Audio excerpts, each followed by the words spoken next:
Nós somos a primeira igreja batista em Itapevi. Que a mensagem a seguir possa abençoar sua vida. O nosso tema de hoje é Projeto Família.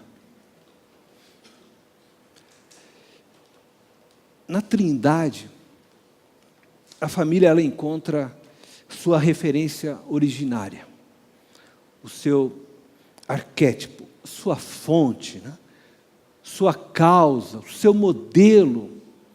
A família, ela é uma representação da Trindade, da relação existente em cada pessoa da Santíssima Trindade, emana a fonte da relação intrafamiliar existente entre nós.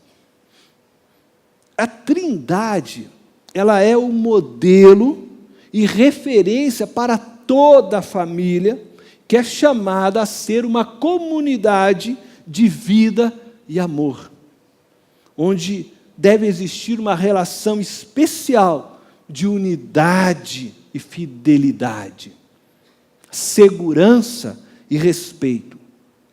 A família foi assim projetada por Deus, com o propósito de servir o reino de Deus. Ela não só esboça a imagem da Trindade, como por meio dela, cada membro é preparado para viver em conexão com a Trindade eternamente. E em conexão também com o seu próximo, por meio de Jesus Cristo. Para entendermos então melhor o projeto de Deus chamado família e o seu propósito, hoje eu quero convidar você, junto comigo, olhar novamente para a Trindade Santíssima, uma vez que ela é o modelo originário da família, para então nós a compreendermos melhor.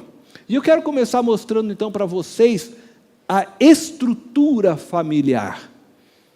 E aí eu convido vocês à leitura do texto de Mateus, capítulo 3, versos 16 e 17. Se você quiser ler na sua Bíblia, né, no seu smartphone, no seu aplicativo aí, ou você pode acompanhar aqui na tela o nosso texto. Nós sempre usamos aqui, eu tenho sempre usado de referência a tradução da NVI. Tá? Diz assim, Mateus 3, versos 16 e 17. Assim que Jesus foi batizado, saiu da água. Naquele momento, os céus se abriram e ele viu o Espírito de Deus descendo como pomba e pousando sobre ele. Então uma voz dos céus disse: Este é o meu Filho amado em quem me agrado. Veja só, a família ela é composta de uma estrutura. Com estrutura, eu quero dizer que no projeto chamado família que Deus criou, existe uma forma de organização.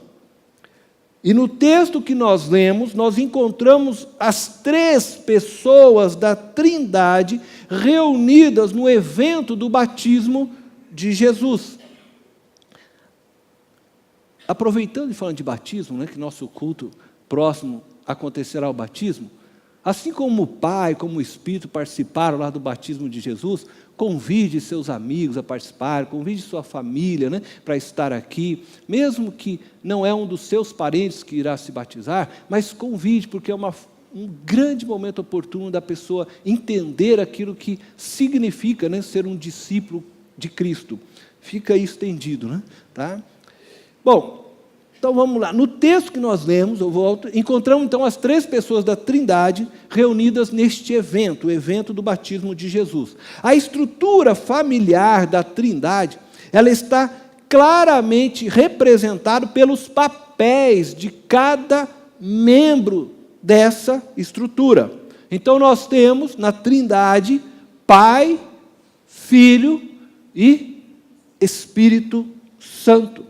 Conforme você está vendo, Pai, Filho e Espírito Santo formam a unidade, vamos dizer, que chamamos Deus. Pai, Filho e Espírito, é o único só Deus. Então Jesus é Deus, o Pai é Deus, o Espírito Santo é Deus. São três pessoas distintas que formam a única unidade existente chamada Deus. Nessa estrutura familiar da Trindade, cada membro, embora distintos, contém o outro e é contido pelo outro. Eles se interrelacionam, cada um coexiste no outro e são consubstanciais. Na estrutura familiar da Trindade, o amor sobressai. Ele é vivenciado extravagantemente e irrestritamente, pois Deus é, em sua essência, amor. Eu vou pedir para passar, então, o próximo PowerPoint. Hoje eu não tenho aqui. E aí nós temos agora aqui a nossa estrutura familiar. Se você observar, a estrutura familiar é formada pelo pai, por mãe e filhos. Você pode ter um filho, 2 filhos, mas essa é a estrutura que se compõe, que forma uma unidade chamada família. Assim como a Trindade, você tem Pai, Filho e Espírito Santo, que formam uma unidade que a gente chama Deus, Deus Pai, Deus Filho, Deus Espírito, um só Deus. A família também tem como projeto esse encontro para ser uma só unidade, família. Então você tem a família, minha família é Oliveira. Dentro da minha família Oliveira, então tem o Cornélio, o pai, a Silvana, a mãe, o Danilo e o Tiago, meus filhos. Assim como na Trindade, eu vou pedir então para passar o outro. Então, você percebe a relação e a igualdade nessa unidade. Por isso que a família, a Trindade, ela é para nós o arquétipo daquilo que Deus construiu a família. E assim como agora você percebe essa relação, pulamos para o próximo. Hoje eu estou sem a caneta, eu vou pedindo aí para eles me ajudarem. Então nós temos a estrutura familiar da Trindade, e aqui agora, num desenho diferente, você vai vendo que o Pai e o Espírito, um contém o outro, um se relaciona com o outro, o Pai com o Filho com o Pai, o Filho com o Espírito com o Pai, são consubstanciais, eles se interrelacionam, coexistem um no outro, um contém o outro, e vivem essa relação baseada num amor extravagante, num amor que transborda, num amor irrestrito, incondicional, um se doando ao outro sempre, porque um contém o outro, um vive no outro, um vive para o outro. Essa é a relação que permeia a Trindade Santíssima. No próximo slide, nós temos a estrutura nossa, pai, mãe e filhos. Agora veja só como é a relação semelhante. Pai e mãe são chamados para o quê? Serem uma só carne. Pai e a mãe, então, tem uma também inter-relação entre eles. Os filhos são nada mais, nada menos que o quê? A união do pai e da mãe. Os filhos contêm geneticamente partes do pai e da mãe. De certa forma, podemos compreender então também que o pai e a mãe contêm os filhos, porque os filhos estão contidos no pai e na mãe, o DNA. E assim você pode pensar sanguinamente, não é? Se o casal é A e B, os filhos podem nascer A e B. Não vai nascer um filho, com outro tipo de sangue. Se o casal é A, o outro é B, enfim, aí pode ter um A, um B, mas estão sempre relacionados à relação existente do pai e da mãe. Se o pai, não é assim, é A positivo, a mãe é A positivo, não vai nascer um filho B negativo.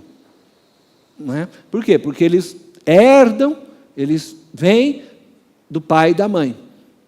Contém, então, a essência do pai e da mãe. Mas não é só geneticamente. Os filhos contêm também muito da natureza psicológica do pai e da mãe, porque isso vai sendo herdado na criação, na convivência. E é por isso que muitas vezes nós vemos filhos repetindo o que os pais também fizeram na sua história. Tá? E não estou aqui falando de nem lembro, herança maldita, né? Maldição, enfim, não é disso. Mas existe uma correlação, existe uma relação verdadeira, que os filhos acabam por herdar, às vezes, até tiques, né? Manias, né? Que os pais tinham. É interessante que eu não tive convívio muito com a minha família sanguínea. Quando eu fui conhecer minha família, eu já tinha, então, lá, né, meus maior de idade, eu fui conhecer a história da minha família. E eu tenho um costume, né, que eu não vou mostrar para vocês, mas quando eu cheguei, eu não cresci com a minha família, eu não tive esse contato. Mas quando eu tive eu cheguei lá, eu vi eles fazendo. Eu falei, olha esse negócio, que coisa de louco, né? Quer dizer, eu distante, criado, mas ainda repetia costumes. Eu não sei como isso vem, né? Geneticamente. Costume né? De coisas que eu não quero aqui mostrar, né? Mas porque se eu mostrar, depois vocês vão ficar reparando.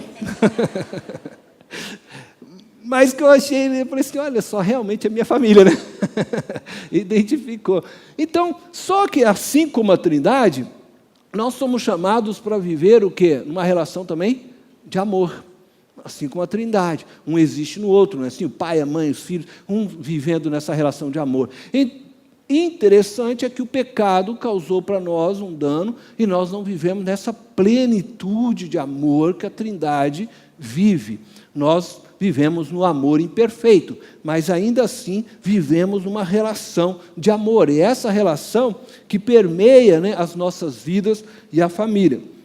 A estrutura familiar que nós estamos vendo aí atrás, ela proporciona a cada membro da família papéis claros. Nós temos rotinas claras e tarefas claras. Sem essa estrutura que foi criada por Deus, não seria possível o exercício dos ministérios de todas as dimensões de nossa vida. E aqui falando de ministério, até família, como papel de pai, papel de mãe, os papéis dos filhos, tudo tem que estar bem claro. Porque se não estiver claro, não é possível a relação. Assim como acontece com a Trindade.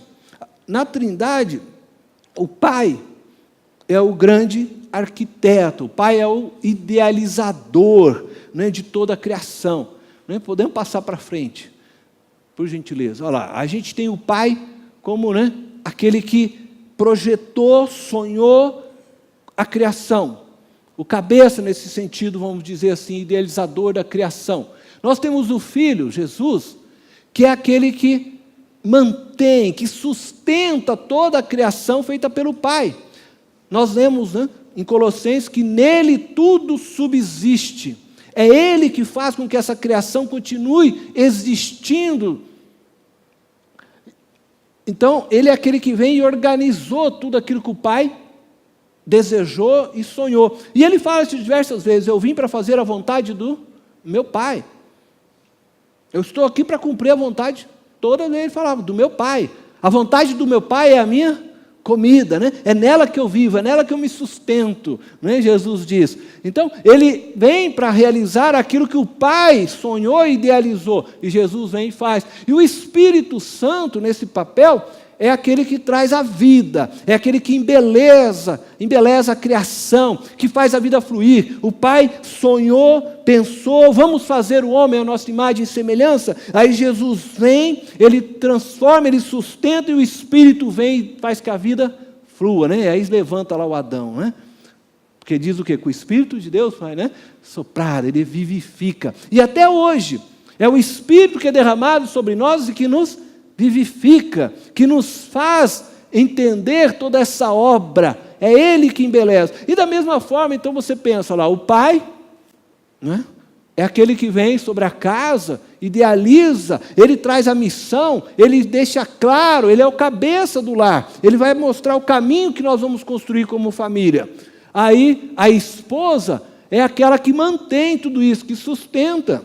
É ela que faz com que a família seja, vamos dizer, organizada e mantida. Por isso que lá em Provérbios diz, a mulher sábia edifica o seu lar. Não é o homem sábio. O homem tem o seu projeto, o homem tem a ideia, o idealizador daquilo que vai realizar, mas é a mulher que faz com que isso tudo se mantenha. É a mulher que coloca, né, vamos dizer, no fim, o homem no trilho, né? O homem idealiza, mas é a mulher, não é assim? Eu vou falar, o homem é bobo mesmo, mas tudo bem. E os filhos? Né, os filhos que traz a alegria para casa, que vai lá e quebra tudo, né? Pura, embeleza a vida, né? Faz com que as coisas, né, tenham mais sentido. Então, a gente percebe que essa estrutura, Deus vem e monta na nossa vida, que a gente chama família, tá? E nós precisamos entender isso, então, que família, falando agora das nossas famílias, tá? É o projeto de Deus, para que através dela, o reino de Deus seja construído em nós e por meio de nós. Então, as nossas famílias trabalham para o reino de Deus, construindo em cada um de seus membros valores e princípios que os capacitarão a viverem como membros da família de Deus. Então você começa na sua casa, na instituição da sua casa, a viver os valores e princípios de Deus, porque um dia Deus vai trazer você para ser parte eternamente dessa família, agora espiritual, a família da fé. E você começa vivenciando isso já na sua casa, experimentando esse amor na sua casa. Então, na família, então lá na minha casa, né, na família Oliveira, é o local onde os valores e os princípios são aprendidos e iniciados. E eu vou falar então de alguns valores e princípios que a família deve trabalhar, né? E seriam muitos, mas hoje eu vou falar 3. E eu vou começar pela autoridade. Quando eu falo de autoridade, eu estou falando do poderio, né? Veja só o que diz o texto. Eu sei que as mulheres já vão fazer cara feia para mim, né? Mas tudo bem. Efésios capítulo 5, verso 22 e 23. Diz assim: mulheres, sujeitem-se, vou falar de novo, tá? Sujeitem-se a seus maridos como ao Senhor. Pois o marido, agora maridos, ouçam isso, é o cabeça da mulher. Agora tem uns maridos aí que não tem cabeça nenhuma, né? Vamos falar a verdade, né? Mas, por favor, marido, você tem que entender isso. Você é o cabeça da mulher. Como também Cristo é o cabeça da igreja, que é o seu corpo, do qual Ele é o Salvador. Efésios 6:1. Filhos, obedeçam a seus pais no Senhor, pois isso é justo. Então existe uma estrutura formada por pai, mãe, filhos, que foi modelada a partir da estrutura da própria Trindade, para que, por meio dessa estrutura, projeto que Deus chamou família, cada membro, pai, mãe e filhos, possam aprender valores e princípios para viverem dentro do reino de Deus, para serem parte do reino. Então, um desses valores é autoridade. A autoridade é o poder de se fazer obedecer. E em nossos dias, o poder da autoridade tem sido constantemente questionado. Não existe mais respeito às pessoas que são revestidas de autoridade. Ninguém obedece em nossos dias a mais ninguém. Quando não existe mais respeito à autoridade, não existe também como vivermos em sociedade. E é por isso que nós estamos numa sociedade caótica. Nenhum grupo social subsiste se não houver bem definido quem manda e quem obedece. E antes que todos nós venhamos nos rebelar, como a cultura emergente vem divulgando, nós precisamos entender o valor disto. Nós precisamos olhar para o modelo bíblico a partir da Trindade, que é o que nós estamos fazendo.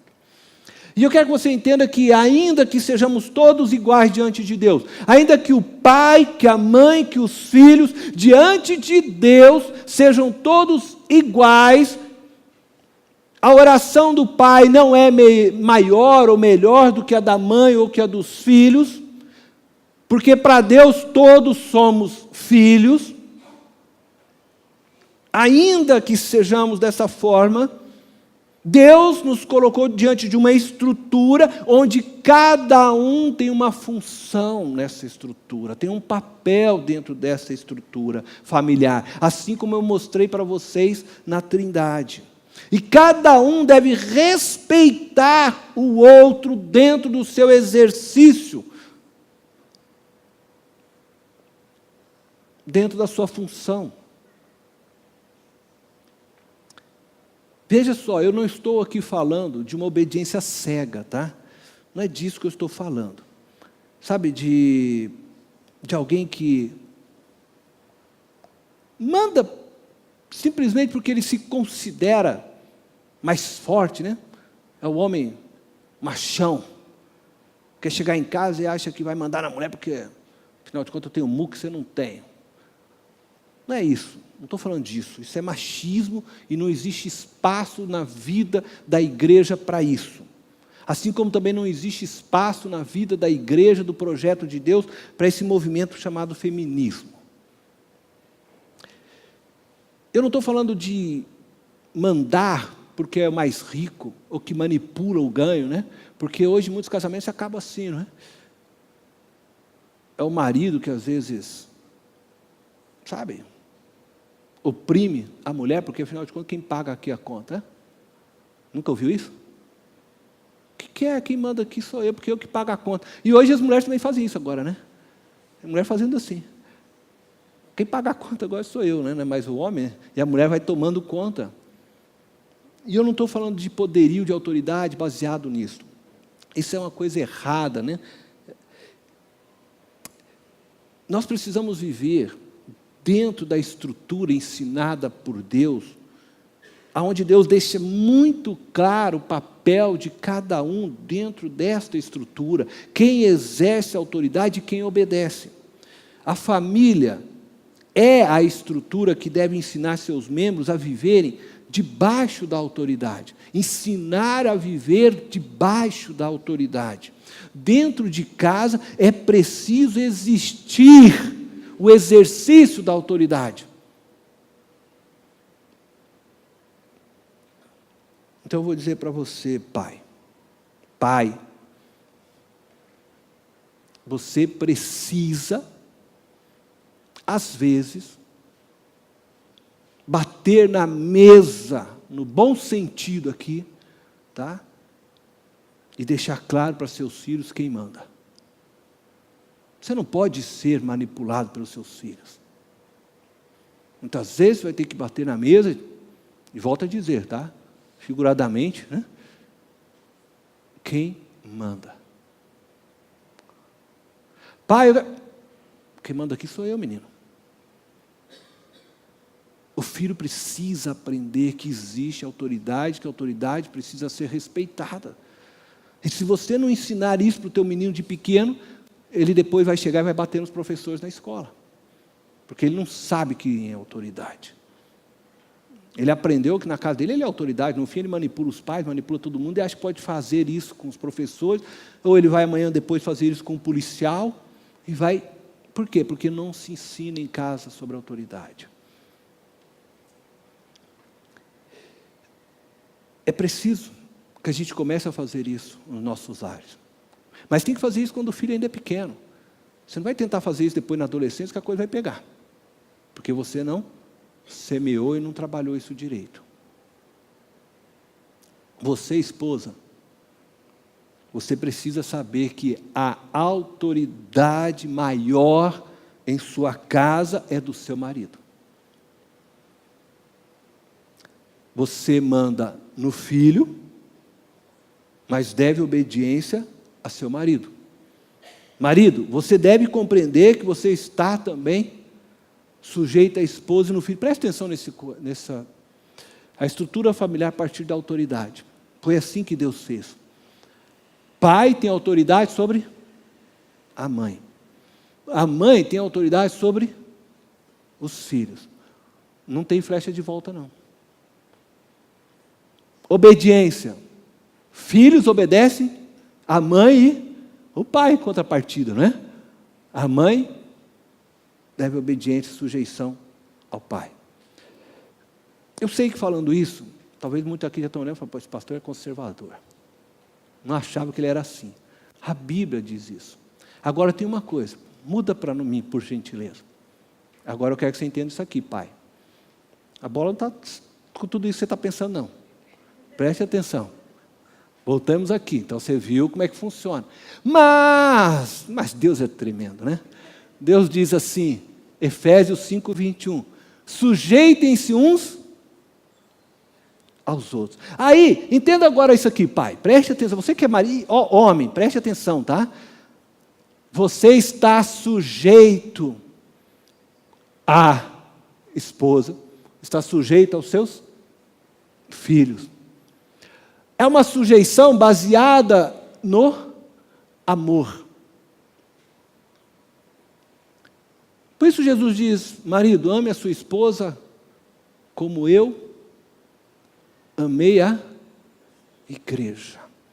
E Jesus amou a igreja de tal forma que ele se sujeitou a todas as coisas, inclusive foi para uma cruz por causa dessa igreja.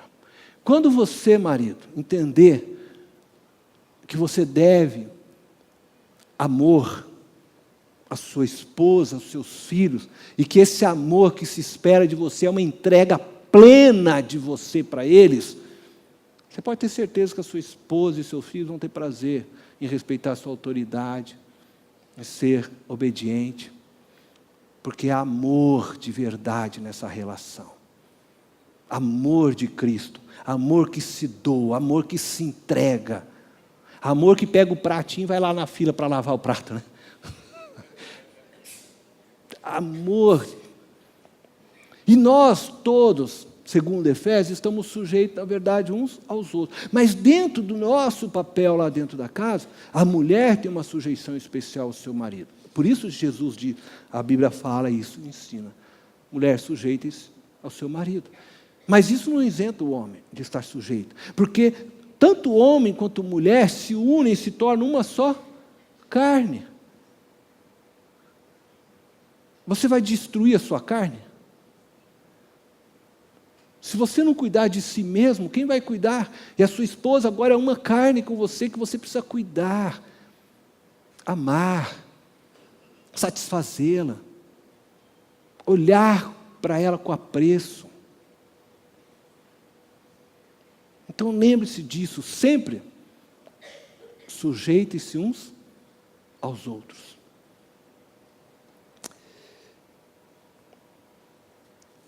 A nossa sociedade ela está se afundando por causa do abandono do princípio da autoridade. E é em casa, é lá, você que está aqui hoje. Deus te trouxe para essa responsabilidade. Na sua casa é que você vai começar a ensinar o que é obedecer. E obedecer simplesmente porque se deve obediência à autoridade. O filho tem que começar de pequeno a entender que ele deve obedecer. Não, eu só vou obedecer se o senhor fizer... Não, você vai obedecer porque tem que obedecer, filho. Acabou.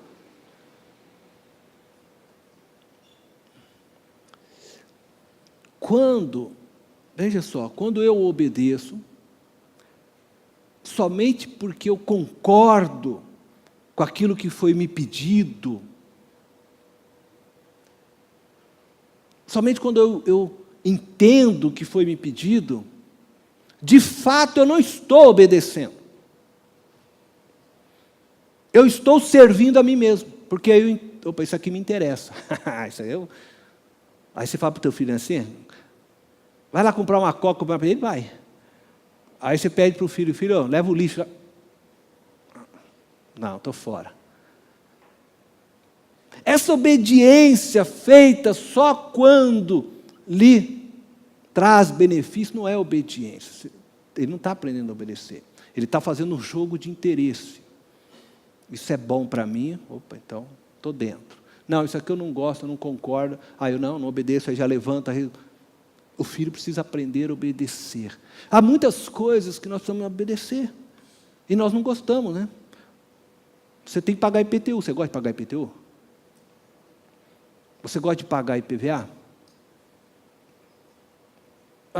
Mas eu tenho que me sujeitar à autoridade para o bem maior de todos. Então nós precisamos aprender isso. Se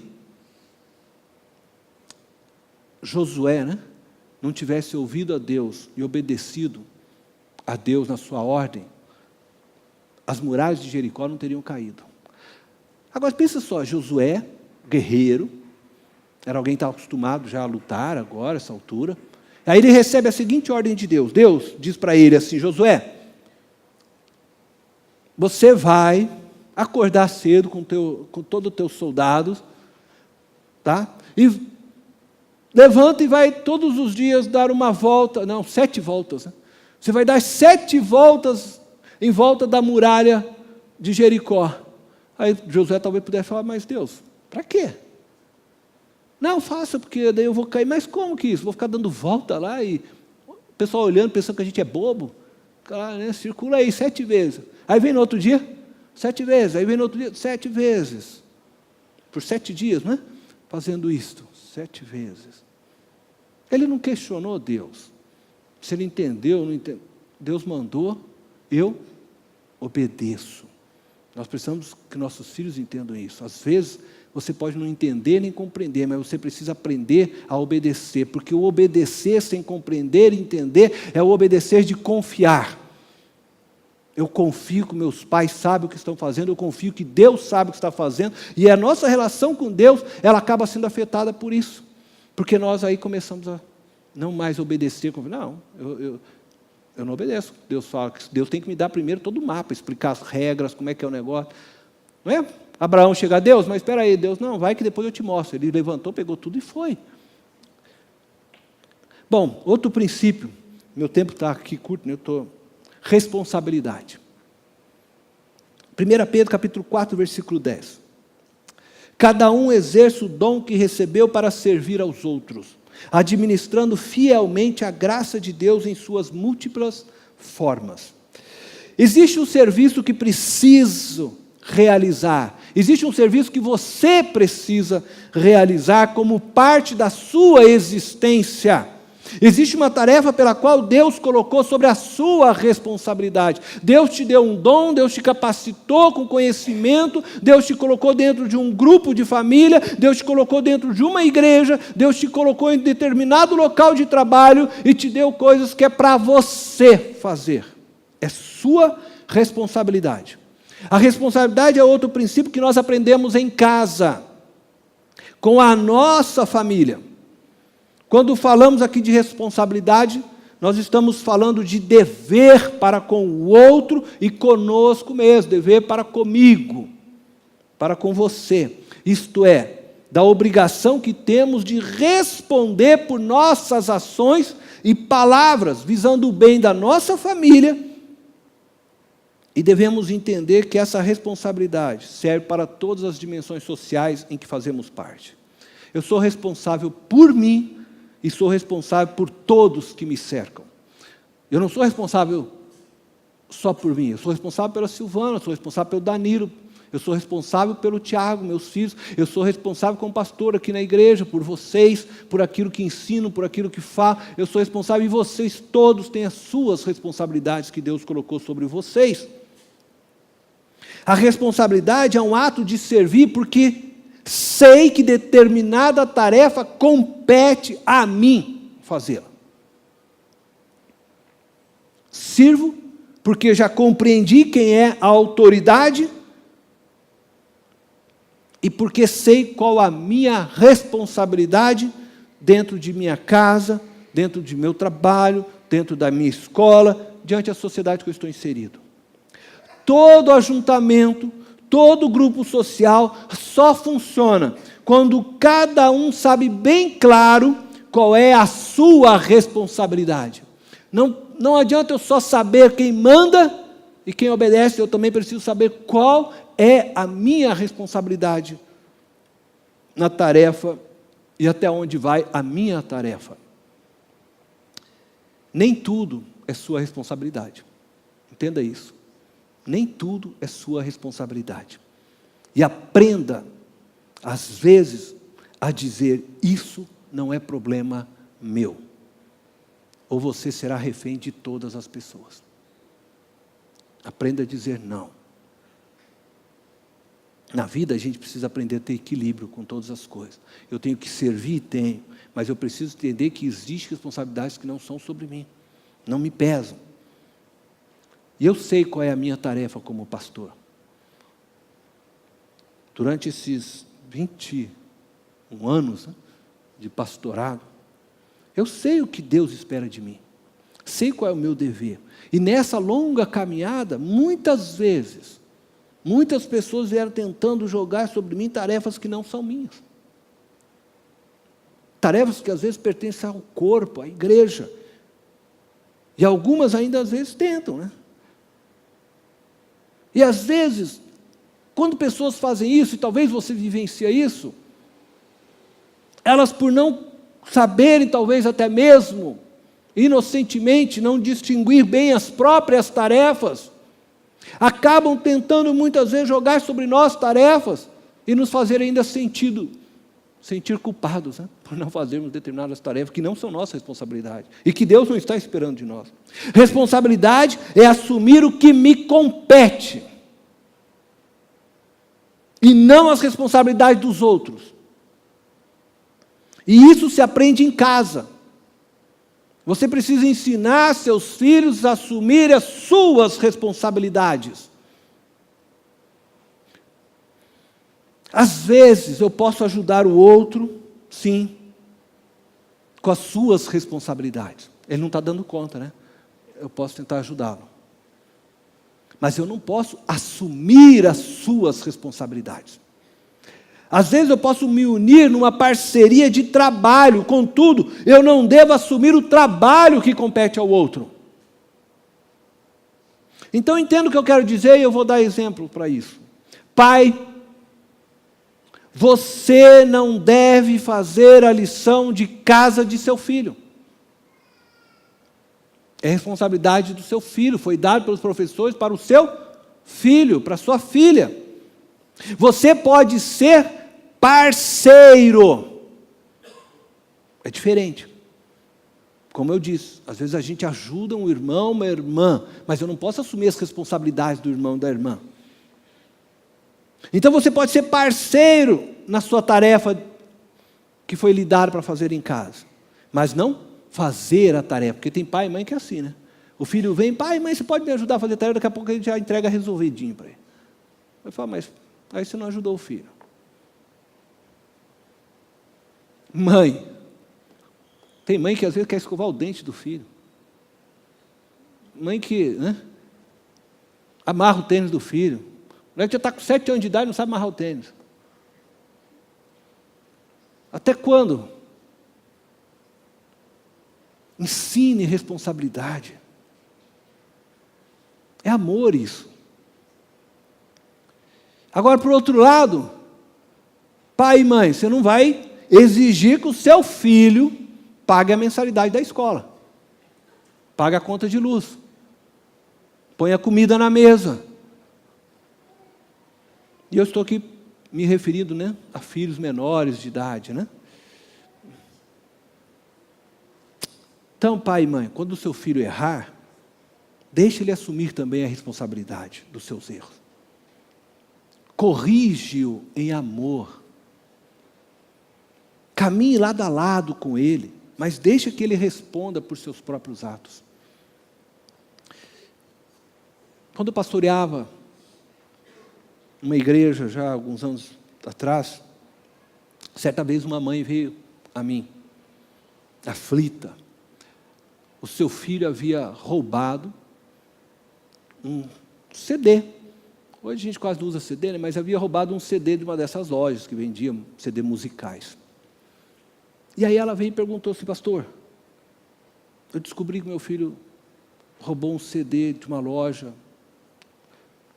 E o que eu devo fazer? Eu vou lá e devolvo o CD?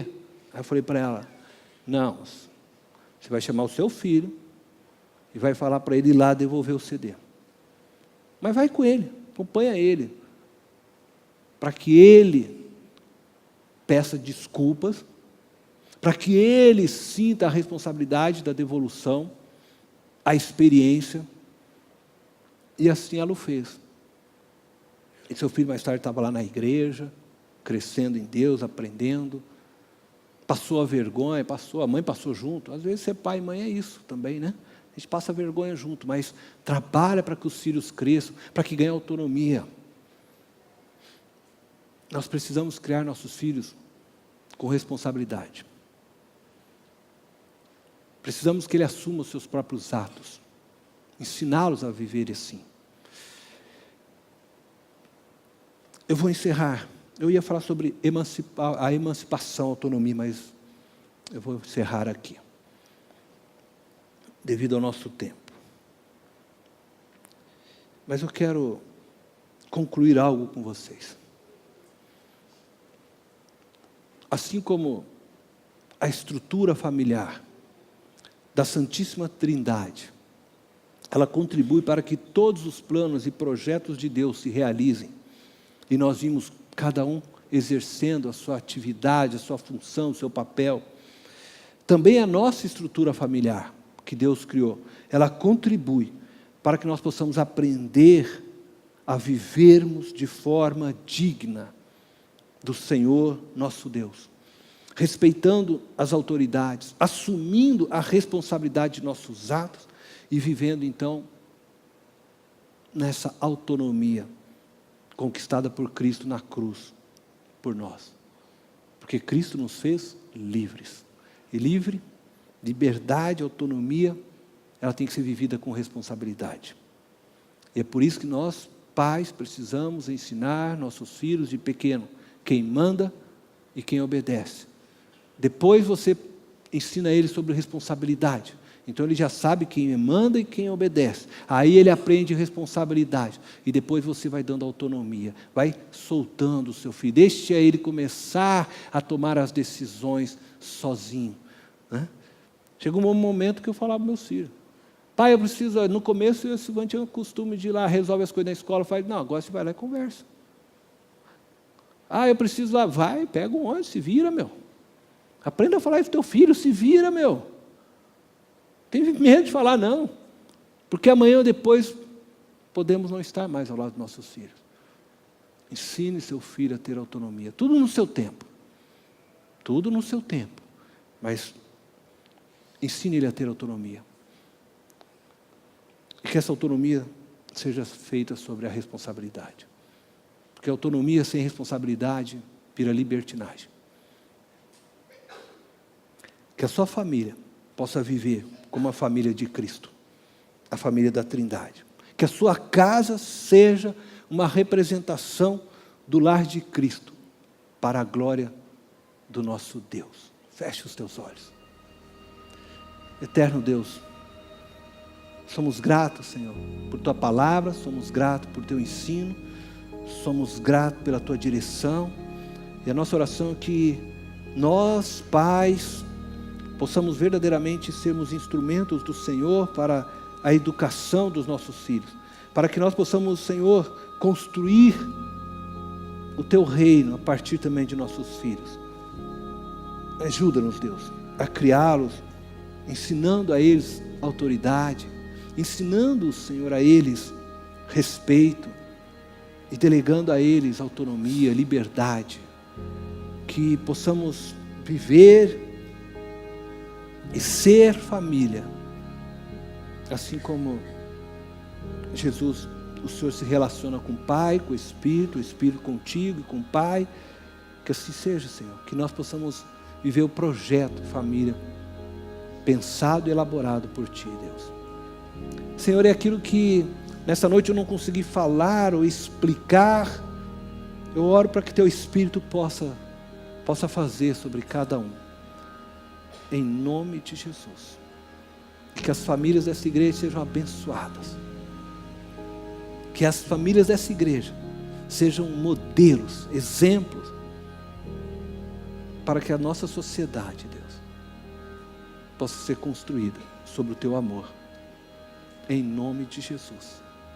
Amém. Esta foi mais uma mensagem especial da Primeira Igreja Batista em Itapevi. Que Deus te abençoe.